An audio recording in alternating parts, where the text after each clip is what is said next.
Welcome to Alberta Conservation Association's Harvest Your Own podcast, the resource for everything hunting, navigating through the field, the butcher shop, and the kitchen. Life is all about great food. Let's get started. Welcome to the podcast. I'm your host, Brad Fenson, an avid outdoor enthusiast who has worked as a freelance journalist, photographer, and public speaker for over 3 decades. I have hunted, fished, and foraged all my life and hope to share my passion for the outdoors. Along the way, I want to encourage everyone to harvest wild proteins and enjoy the satisfaction of providing the next meal for your family. Our goal is to educate, entertain, and inspire individuals to get outdoors and create a connection between food, health, and your future meals. Welcome to Harvest Your Own. Today we have a unique guest. I know her through social media. I've followed her for some time and really enjoy her photographs. You can tell that she's extremely avid in the outdoors, whether it's snowmobiles, dirt bikes, shotguns, rifles, bows, sort of does it all. Welcome, Jenny Wiebe. How are you today? I'm good, thanks. How are you, Brad? I'm doing great, thank you. Yeah, you've got a very impressive social media page. You can't help but dream about living a fuller life when you look at your page and think, wow, that's something that we all aspire to do. Well, thank you. I feel very blessed to be able to get outdoors and live the life I do. Yeah, and you touched on something there. You're blessed, but life is what you make it, isn't it? Like you need to get out the door and go make it happen. Absolutely. It doesn't just happen for you. Yeah, I noticed on a lot of your posts too, like you're very athletic. Like I went searching for shed antlers and walked 18 kilometers or something like that. So it's not like you take it lightly. You jump in with both feet. Yeah. Yeah, and it's great to see you get out with the family as well. Yeah, I try and involve our little girl as much as possible. I've followed along on some of your family hunts, and you've inspired me for sure with how much you involve your daughters in hunting. I feel like I probably restrict my daughter a little bit, and I should be letting her get in a little more hands-on. Yeah, it's funny. I think we overprotect our kids.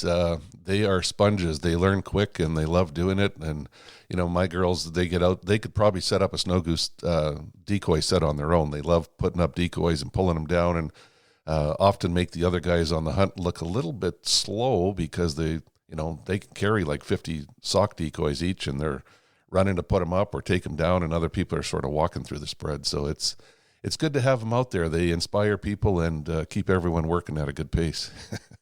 Definitely. I have to say you and your family definitely inspire me. Oh, good. Thank you for that. Tell us a little bit more about yourself. Where'd you grow up?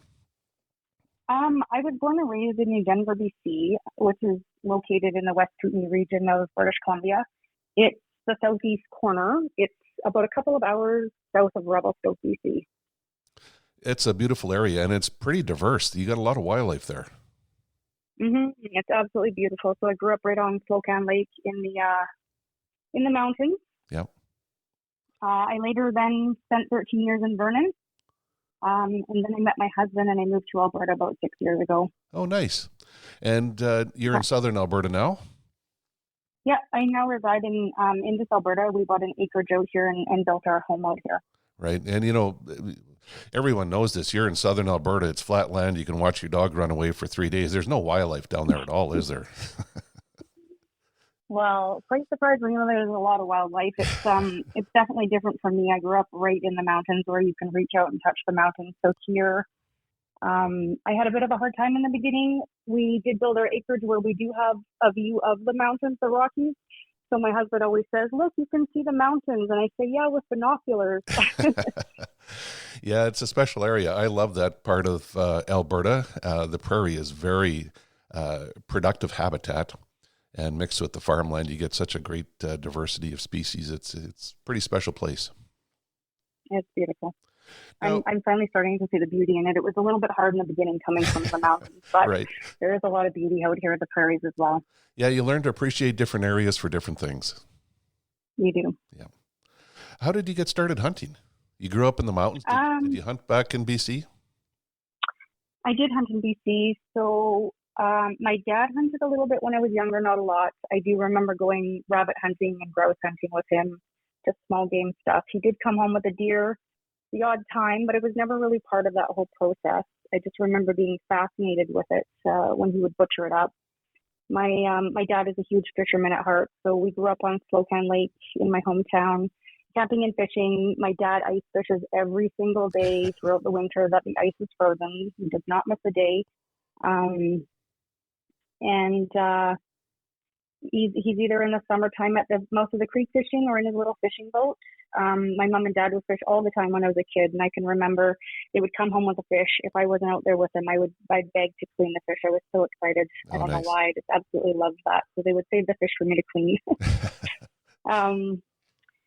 Yeah, and it wasn't really until 1999 when I went on my first cougar hunting adventure. That was my first time getting into hunting. And in 2000, my partner and I at the time, he'd grown up in a hunting family and he was an avid hunter himself. We bought our first blue tick cougar hound. I went out hunting quite a bit over the years, and eventually I fell in love with the dogs, and I was inspired by the possibilities of, harvesting my own meat. I'd also read a book at that time called Skinny Bitch, and it talked a lot about how animals were raised and butchered in slaughterhouses. They had some pretty graphic things that people would do to the animals back then. I'm sure there's a lot of regulations now, and that doesn't happen anymore. So I was pretty turned off with store-bought meat. I'd grown up eating wild game, and I'd always continued to eat it. So that's when I decided I should probably get my hunting license so I can harvest my own. Yeah, that's a very interesting story. Like, I don't know of anyone else that's actually started their hunting career with mountain lions or cougars and chasing with hounds. What was that like? It was pretty fascinating. It was hard work. It was a lot of hiking, and I didn't have my hunting license in the beginning. I just partook in the adventure part of it, and it wasn't until later that I got my hunting license and got into it. It was an amazing experience. Yeah, no doubt.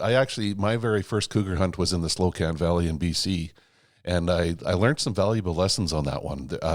It was just a grueling hike that lasted till the sun went down, and we actually didn't catch up with the dog till the next morning. But I found out that whoever has a leash and a dog on the end of it actually helps you a lot to pull you up the mountains and the trails when you're actually looking for tracks. Yeah, that's true. Yeah, it was. Were you out with Bill Hicks?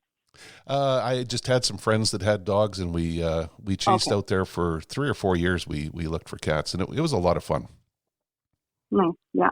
Yeah. He was one of the original guys in that valley who ran hound dogs. That was the first time I ever went, was with him. Yeah. They called him Cougar Bill. Yeah, it's interesting. It gets in your blood, and I think having the dogs involved adds a different element to it that is pretty exciting as well. Yeah, it makes it very exciting. Yeah. Now, you hunt for meat. Have you ever tried cougar meat? Yeah, absolutely. Every cougar that I harvested myself, I either made pepperoni with, or sometimes I would just cook it in the slow cooker. Yes, it's very good. I just had the last package of the last mountain lion I harvested and served it at an On-A-Way Women's League night where we go out and cook with them and make a bunch of wild game, and we made sweet and sour cougar in an Instant Pot, and it was outstanding. Everyone loved it. It's delicious meat, and a lot of people don't realize you can even eat it. Right. Yeah. I mean, it is a real bonus to the hunt. The hunt is very exciting. Cats are a very unique creature to chase, and the more you get to learn about them, the more you respect them and stuff. But the meat is wonderful, very light colored, and I would, maybe this is wrong, but a lot of people say it's like extra lean pork. Yeah, no, I've heard that lots too. It is very light colored. It's not like your typical red meat. It's light in color. I kept a diary of the cougars that I used to tree over the years, and on average, the dogs would tree about 12 cougars a year. Oh, wow. And I always took my meat into helmets in Vernon, and they used to call me the cougar lady because I was always coming in with cougar meat. Interesting. Now, it's funny, the last cat I shot, I took some of the big rounds off the hinds and visited my friends at Kraus & Kraus Custom Processing and had them cured and brined and smoked into hams. And man, I don't think I'd ever harvest another cat without making some cougar hams because it was outstanding. That sounds incredible. Yeah. So you went from cats to other things. How long did it take you to get into what was next? Was it big game, birds, or a combination of things? Next was elk hunting and deer hunting. Good country So I didn't for do that. much. Yeah, beautiful country for that. I didn't do any bird hunting in BC other than grouse. Right. And the elk hunting and the deer hunting there is a lot of backcountry, a lot of hiking, and it's not easy, is it?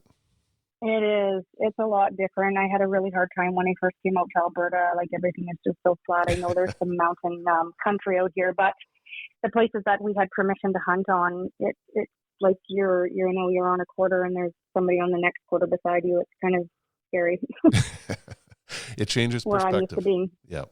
Yeah, where I'm used to being in the mountains, where a lot of times you're the only one out there. You just hike and you're not worried about getting shot. I wore an orange toque the first time ever in my life when I moved here because I was so afraid of getting shot by another hunter. Yeah, it's interesting. Although we don't have many hunting accidents in Alberta, we have a pretty good record overall, which is good. No, it's pretty safe. Yeah. What was the first big game animal you harvested?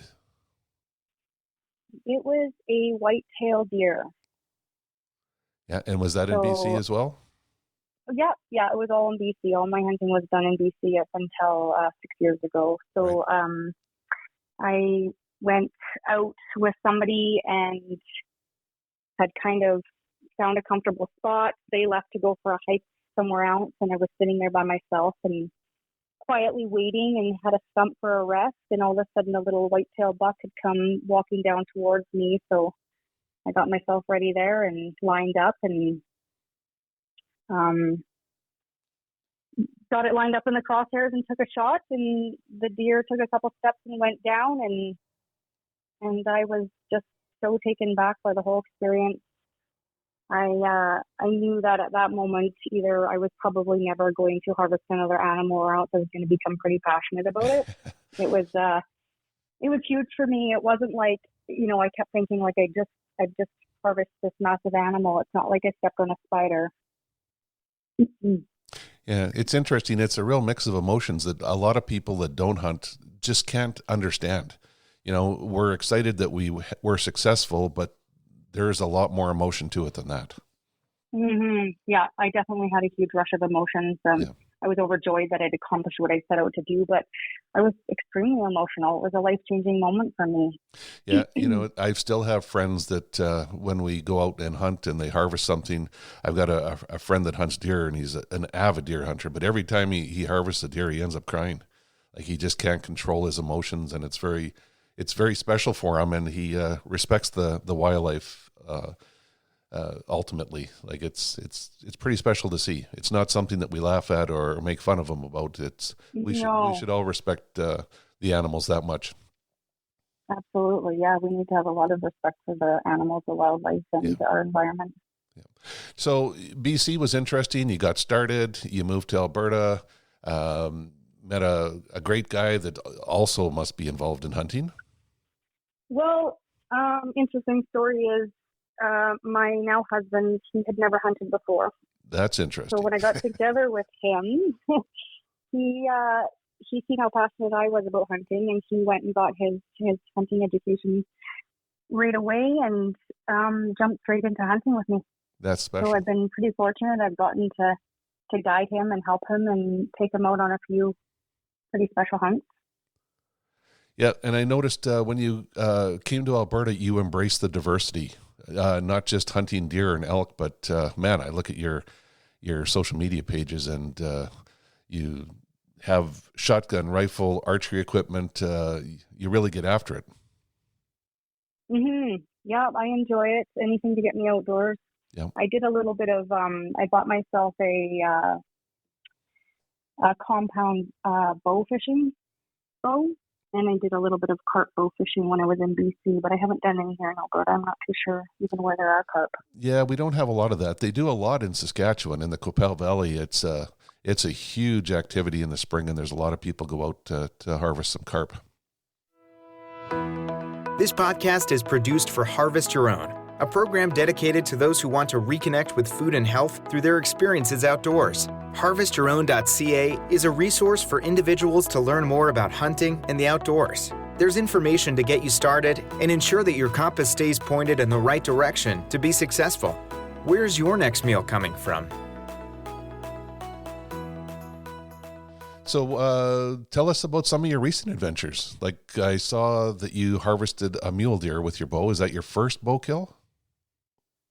Yeah, this last season was I've had a bow for many years, and I played around with it a little bit. I haven't ever felt confident enough to go out and harvest an animal.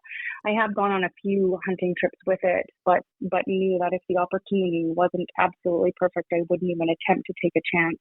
So I've never even swung an arrow at an animal before. And this winter, I went out and sat in our tree stand, and all of a sudden, a nice 4-point mule deer started walking down the path towards me. So I had a beautiful opportunity, and I took that. It didn't go as smooth as I thought it was going to go. I'd hit the deer a little bit far back. He did drop right away and laid there, and I thought, oh, this is good. And so I waited for a bit and watched him, and he eventually put his head down, and I thought, okay, I can probably go up to him. And I walked up to him, and he lifted up his head and he looked at me, and he got up and he walked away, and he walked alongside the river, which I was super nervous about because I thought if I took another shot at him, he might fall in the river, or I may never see him again or something.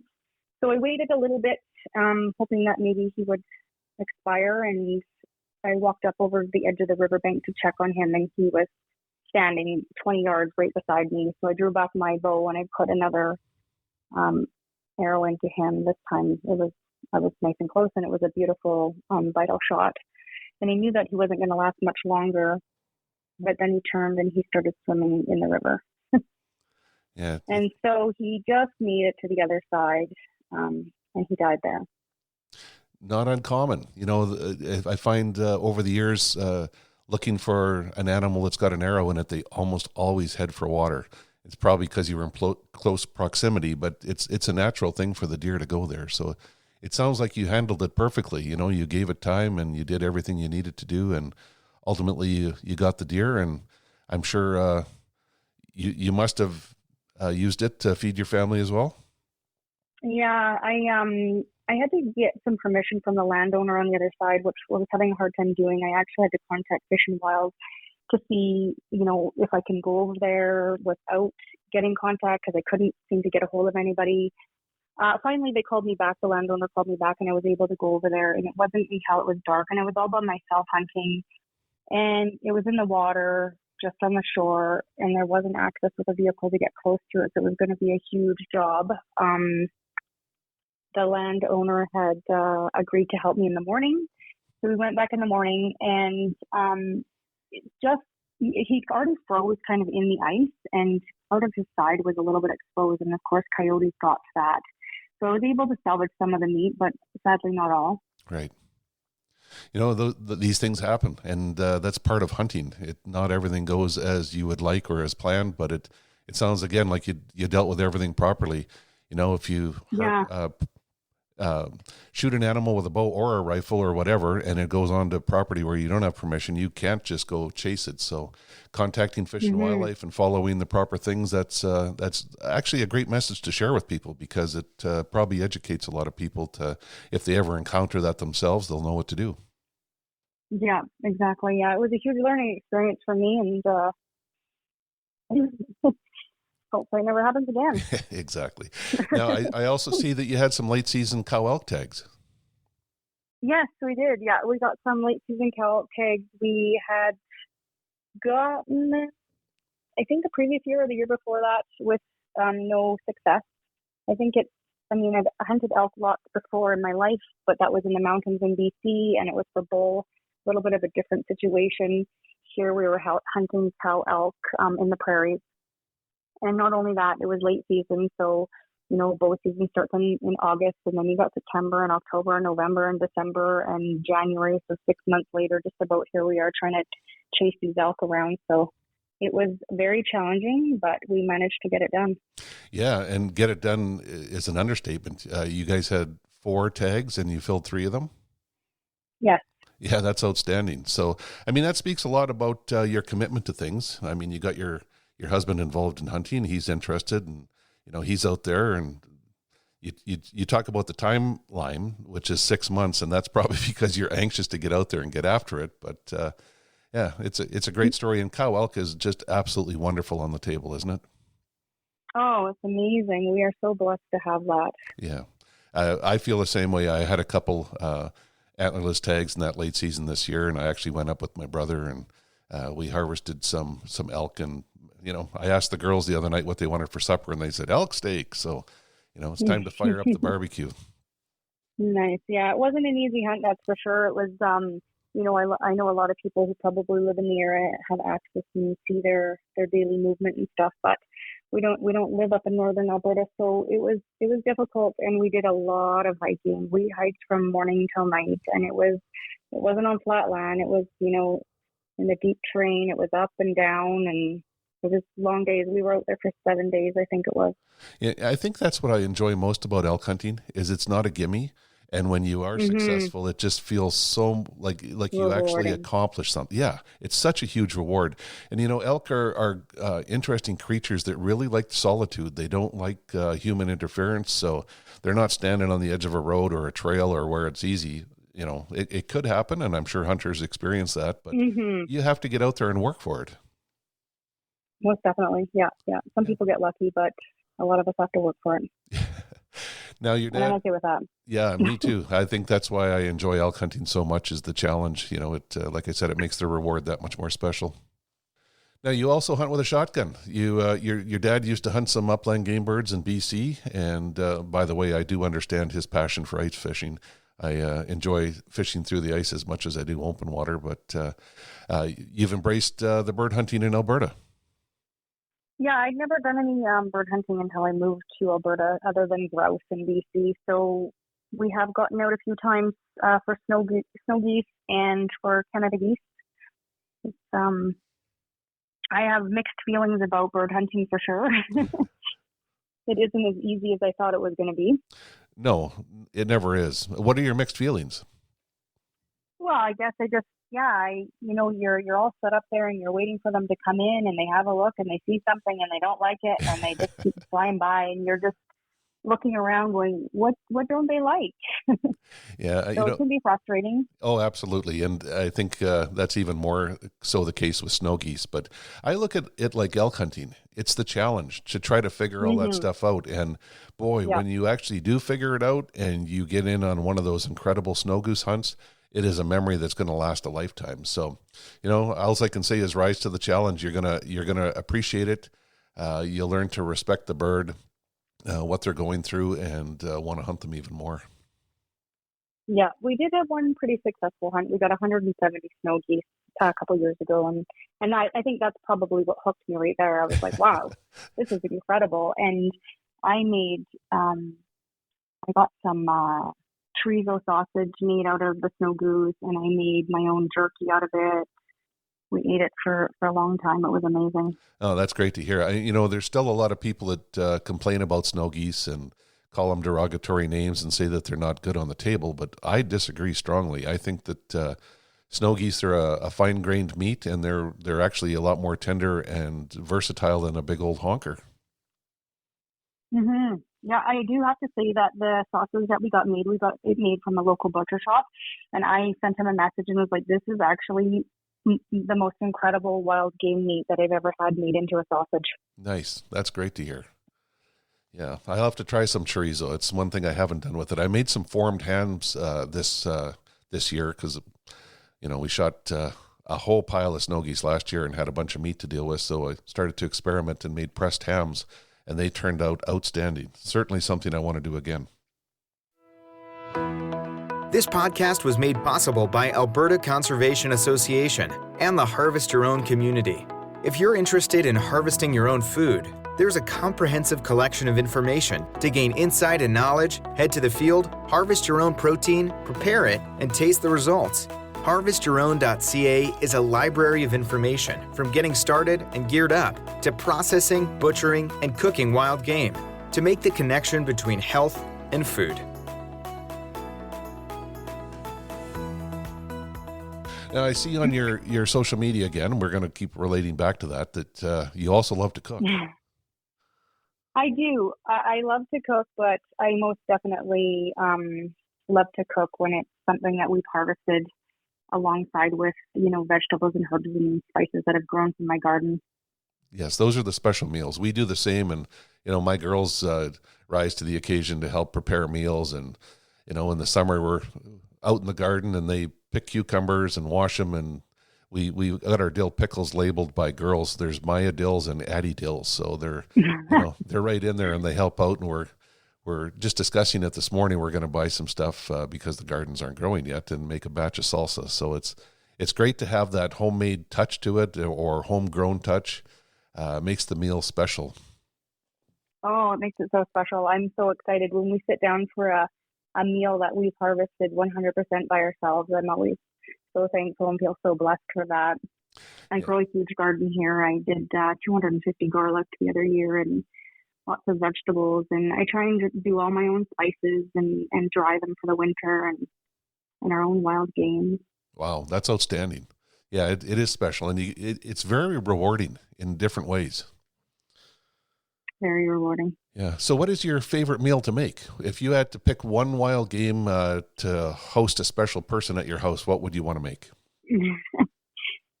Well, if I was to host somebody, I really enjoy making backstuff, of course, stuffed with mushrooms, onions, garlic, cream cheese, wrapped in bacon and smoked on the smoker. Oh, yeah. But for myself, like if it's just for me, because I know it isn't for anybody, I love the heart. If the heart is, intact, yep. Marinated with peppers and onions and grilled on the barbecue. It's one of my favorite.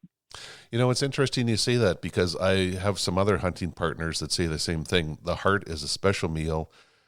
It's saved for a special meal with the people that appreciate it, because not everyone does, but you're not alone there. And I wonder how many hunters actually never even take the heart home. I think it's quite common, and it is a beautiful piece of meat. You clean that up, and it's like it's as tender as a tenderloin. It's such beautiful, lean red meat. Yes, absolutely. Yeah, it's when I was over in Africa, the organ meat, including the heart, is the first thing that comes out, and it's well taken care of, and it's always saved as a special meal for the people that worked on it. So, the trackers and the people that do all the skinning and prep work, they get to pick what they want, and that's what it is. Yeah, it's nice meat. I grew up. My dad, he loves liver, so a lot of times I do cook liver. It's not my favorite. I will eat it probably a couple of times a year. So I do save the liver too, but I mostly ship it to my dad because he loves the organs. He's always loved them ever since I was little, and I think that's why I don't mind liver, is because I ate that as a kid. Right, liver or heart, right? Like, it's funny how many people turn their nose up at it or wouldn't even agree to try it. But yeah, we do have some heart recipes on Harvest Your Own, and I'd strongly encourage people to try it. It's a dense, extremely lean muscle that is very tasty, and you can cook it up so many different ways. Mm-hmm. Yeah, I see that debate actually a lot on social media. People are like, "Ooh, gross hearts," and I think, if people haven't tried it, they can't really judge it. Right. Now, your daughter, she's outdoors with you a lot. Does she enjoy wild game? She loves wild game. She's out. We try and bring her out quite a bit, not nearly as much as you do with your girls. Like I said, I'm very inspired by that. But she loves wild meat. She loves the heart. She loves anything. She gets super excited when I make it. Oh, nice. And if we do harvest an animal and it's hanging in outside, she'll say, "Oh, yum, like, can we have deer for dinner? I just want to eat that deer right now." Nice. Yeah, our girls help with everything. I can't keep them away, so if I'm skinning a deer, they want to be out there and be part of it. And when we cut and wrap, they're part of it. We've got a pedal to run our grinder, and they've got to be involved in everything, which I highly encourage. I encourage other people to do the same, because they get incredible reward from it. They're just so proud and so happy when they're done, and they know exactly where their meals are coming from. They're unlike a lot of adults in our society. They know the different cuts, and they know what they like. Maya's a little bit spoiled. She always says, "Boy, I wish every steak could be a tenderloin," but we do our best to marinate them and do different things, and it's always good. Yeah. Have you tried smash burgers with your daughter? I haven't, but I heard you talking about that, so I'll have to try that. Yeah, they're outstanding. Easy to make, great flavor. Our kids love it. Summer's coming up, and they're already talking about doing smash burgers and stuff. So we'll definitely be doing more of those this summer. Does your husband have a favorite meal? Oh, you know what? He's so amazing. He's happy with whatever I make, and if it's something that we've harvested, he's so easygoing. I can't say. Yeah, I don't know if he really. He's probably the same as me. He loves the heart, and he definitely loves the smoked stuffed backstrap. Yeah, smokers are magic, aren't they? Yeah. Yeah. I mean, slow cooking wild game when it's lean, make sure it doesn't dry out, but it adds that unique background flavor. Great way to do wild game up. I use my smoker year round. I've got an insulated blanket for it, and I don't care whether it's 30 below or 30 above. We're out there cooking on the deck all the time. Yeah, that's awesome. Yes. Now, it's an interesting story. You know, you've got a hunting background. You got your husband started. Your daughter's quite keen on being involved. A lot of women might be timid about getting into hunting or think that they can't do it on their own. Do you have any advice for them in terms of just getting out there and making it happen? Yeah, for sure. I think, if you're interested in hunting and want to get into it and you find it intimidating, I would say get on social media, follow like-minded people, local hunting groups, trappers, anglers, reach out and connect with people, look for any events going on and just get involved. You never know what's going to happen. Absolutely. And you have a couple different Instagram pages, and are you on Facebook as well? I am on Facebook, yep. I do have 2 different Instagram pages as well. Right. Yeah. Your motorsports and your hunting sports. So my original one is my hunting one that I started years ago, and I have it dedicated strictly to hunting and harvesting my old wild game. I know that hunting isn't for everybody, and I respect that. So I try and keep that a little bit separate from my day-to-day life. Yeah. Oh, it's a good way to do it. Social media is interesting. You get lots of positive comments, I see. Yeah, for the most part, I do get a little bit of negative comments, but yeah, that's to be expected. We all do. That's why I bring it up, and it's how you deal with it that really matters. So sometimes it can be quite hurtful and even a little bit scary, but social media is usually keyboard warriors that aren't even living anywhere even close to us. So, trying to deal with it in a positive manner for yourself is always the best way. Yeah, I've learned my lesson. Years ago, I did get a little bit defensive. I still do get a bit defensive, but now I take a little bit more time and sometimes just try and reach out to that person and, educate them as to my why. Yeah.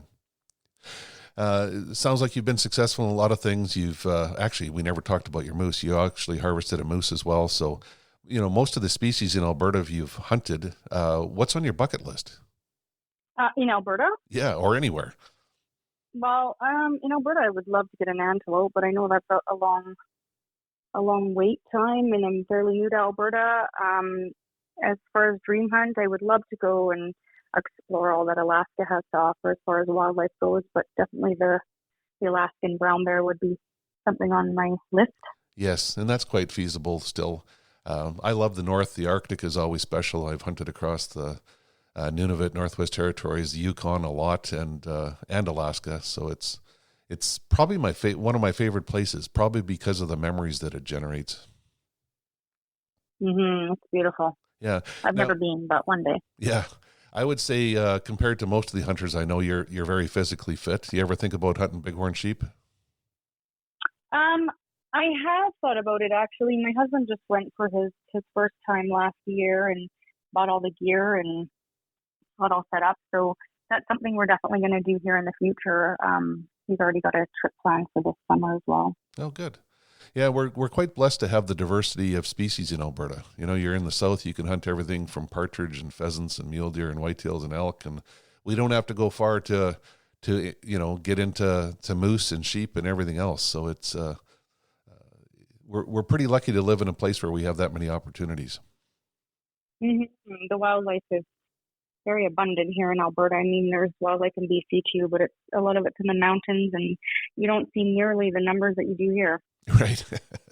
Well, that's part of the bonus of being in more open country, I think, if you have to find the bonus. Yeah. Yeah, that's right. Well, it sounds like you've adapted well to Alberta. I'm glad to hear that you're getting more people involved, like your husband and others, and influencing them with your cooking and wild game. I hope you continue to get your daughter outdoors and lead her into a journey and a lifestyle that will be rewarding for her. And thanks for sharing your message. We're going to share your social media contacts and stuff on here so people can find you and have a look themselves. But, I'm glad I follow you and got to know you through your page. And now we got an opportunity to meet you in person and discuss some of your passions and how you've lived life to its fullest. Well, thank you. Thank you for having me. I enjoy following you and your family adventures as well. Maybe we'll even get to share a blind someday, or a smoker. Yeah, sounds good. Yeah. Well, thanks for your time, Jenny. We appreciate you sharing your message on Harvest Your Own. Thank you. We hope to inspire people to reconnect with nature and appreciate where your food comes from by harvesting your own. For more information on getting started or to learn specifics about the Field to Fork experience, visit harvestyourown.ca and follow on Facebook and Instagram. Check back often for new material, recipes, and videos that are posted regularly. Please subscribe to Harvest Your Own podcast and take the time to rate and review the show to help us build a dedicated core of passionate hunters as our regular audience. Until next time, embrace the outdoors and all it has to offer. Thanks for joining us.